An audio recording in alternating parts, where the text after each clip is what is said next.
इदारे तो बांदी बन के उनके सामने खड़े हुए हैं, पीडीएम की जमातों के सामने बांदी बन के इदारे, सारे इदारे। तो भाई जब एफआईए उनके अंडर में है, उनके कंट्रोल में है, जब अपनी मर्ज़ी का प्रोसिक्यूटर होगा, अपनी मर्ज़ी का इन्वेस्टिगेटर होगा, इन्वेस्टिगेशन टीम भी अपनी मर्ज़ी की होगी और एविडेंस भी सारी साइडलाइन कर देंगे। हमजा शहबाज तो कहते थे कि सारे पैसों का हिसाब किताब सलमान शहबाज के पास है, मेरे पास नहीं है। तो जब सलमान शहबाज की सारी एविडेंस जो लानी थी, इसमें डॉक्टर रिजवान ने बेहतरीन किस्म की उसमें इन्वेस्टिगेशन की थी। मकसूद चपरासी इसमें फौत हो गया बेचारा, उनके अकाउंट्स में कैसे पैसे आए, इनके अकाउंट्स में कैसे पैसे आए बाहर से, सारी डायरेक्ट एंड इनडायरेक्ट सारी एविडेंस इन्होंने साइडलाइन कर दी। जज को कहा हमारे पास कुछ भी नहीं है एविडेंस, उन्होंने कहा डायरेक्ट एविडेंस है, उन्होंने कहा कुछ भी नहीं है, उन्होंने कहा इनडायरेक्ट है, उन्होंने कहा कुछ भी नहीं है। जज ने क्या फैसला करना था?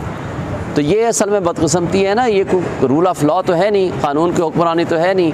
यहाँ निज़ाम इंसाफ चंद लोगों की ख्वाहिशात के मुताबिक बदलता रहता है। सर दुबई में कुछ अहम मीटिंग्स हुए, उसमें मौलाना साहब को शामिल नहीं किए गए, जिस पर उन्होंने गिला किया और अभी मौलाना साहब को दुबई बुलाया गया है, तो उस पर किस तरह देख रहे हैं सर? दो खानवादे दुबई में या लंदन में बैठ के पाकिस्तान के 25 करोड़ आवाम की किस्मत का फ़ैसला कर रहे हैं। ये शर्म का मकाम है हमारे पाकिस्तानी कौम का।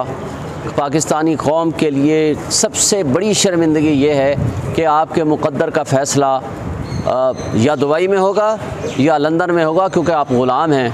आपको तो ग़ुलामों को तो ना पूछा जाता है, ना ग़ुलाम मुल्क में फ़ैसले किए जाते हैं। और मौलाना फजलुर रहमान जो हैं वो भी उसी क्या कहते हैं पॉलिटिकल एलिट्स का हिस्सा बनते हुए उनको अपने मफादात और अपनी बंदर बांट में हिस्सा चाहिए। और उनको तकलीफ़ ये नहीं है कि दुबई और लंदन में जो मुलाकातें हो रही हैं वो क्यों हो रही हैं, पाकिस्तान में क्यों नहीं हो रही। उनको तकलीफ़ ये है कि उस बंदर बांट में हमारा हिस्सा किधर गया, हमें पूरा हिस्सा दे दो, उसके बाद जो चाहो करो। सर वो सिर्फ सियासी लोग उसमें शामिल थे, कोई और लोग भी, मतलब फसाद इदारे के लोग भी उस मीटिंग में शामिल थे? ये इन्फॉर्मेशन तो आपको होगी, मुझे नहीं पता।